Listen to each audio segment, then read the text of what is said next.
Hello everyone, welcome back to the channel. Today we're going to talk about a little something different. We're going to talk about prepping for your dogs.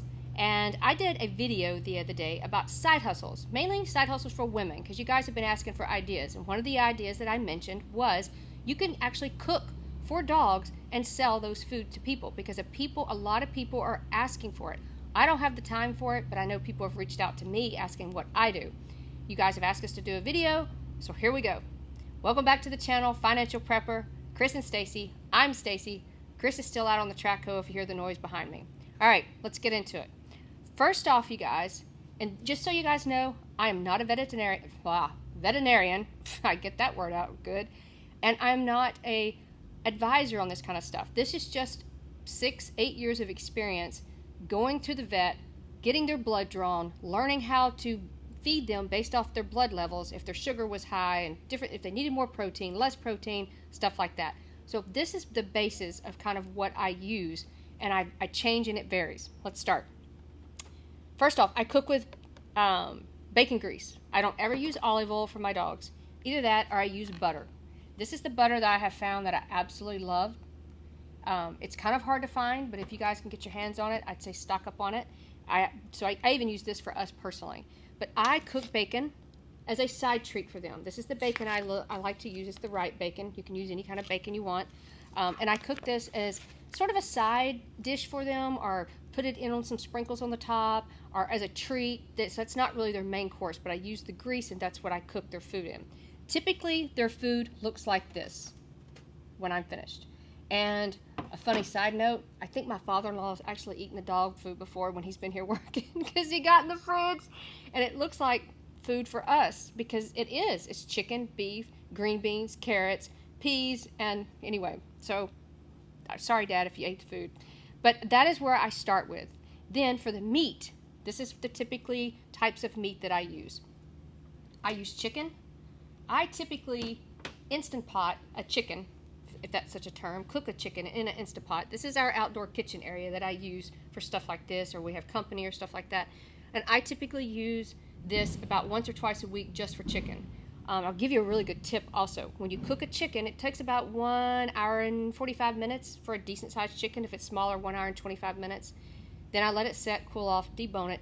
I save that broth. I either save it, put it in the fridge, or you guys, here's a tip. It's a perfect way to cook peas after that. It will make the best delicious peas, pinto beans, all this kind of stuff, and you can feed them to your dogs. And it's 2 in 1. There you go, knock it out.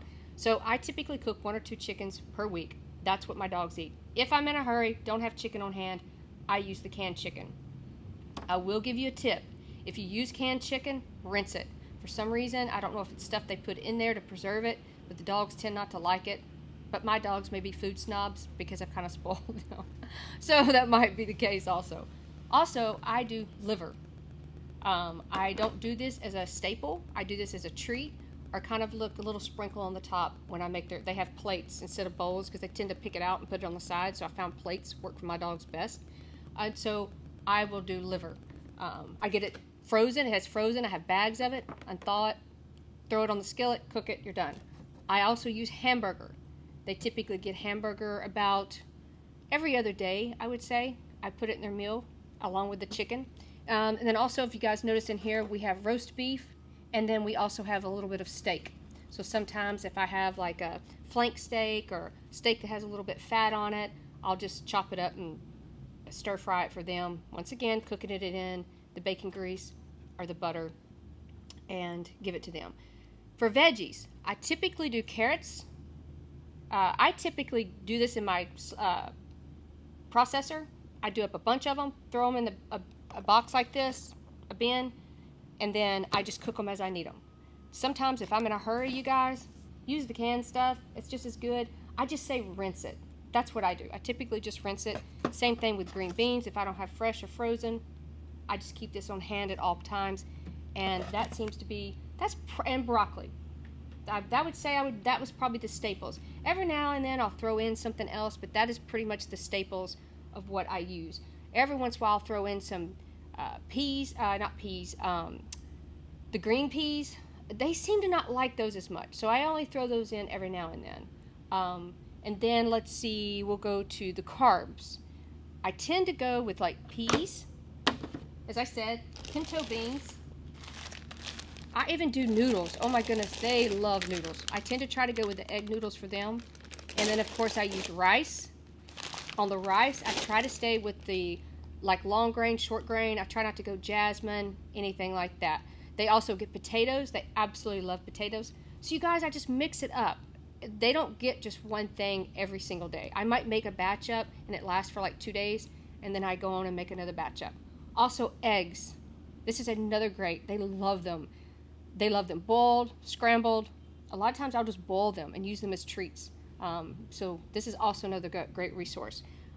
I will even occasionally throw in a little bit of cottage cheese, and I'll even throw in some yogurt. I know it sounds crazy. You guys look these recipes up online. There's a lot of people out there that do this. And matter of fact, is how I got started on this. There was a lady vet, and I was looking about 6-8 years ago. I was looking for a recipe to help for a liver cleanse for dogs, because one of my dogs, we were at our wits' end. That's kind of what started down the rabbit hole for me for the dogs. And she had a cottage cheese pumpkin, which I also include sometime in their food, maybe once a week or something, and chicken. And you guys, it worked miracles. My sister even did it. They sent her home with one of her pups with some meds, pretty much saying, not much else we can do. I said, girl, try this. And she's still living to this day. So there is, I think, if you can do it properly, some validity to actually cooking for them if you have the time. But like I said, it's a good side hustle. One more note that I do, and you guys, there's other items I'm sure you can add to this, but this is just the basics of what we use. One more item that I do use, I'm going to move my mic, is a vitamin source. This has been the best one that I've found so far. If you guys know of any better ones, let me know. It's a powdered substance, and I just sprinkle it on their food about once a day. And so far, it's worked great. We've been very fortunate. But you guys, that is pretty much the basics of what they get every single day. And if you have any questions, let me know. Or if you guys have any ideas, I'm always learning. I'm always learning what to feed them, what works best. And anyway, that's pretty much it. I hope you guys have an awesome, awesome day. And I will talk to you guys soon. Bye.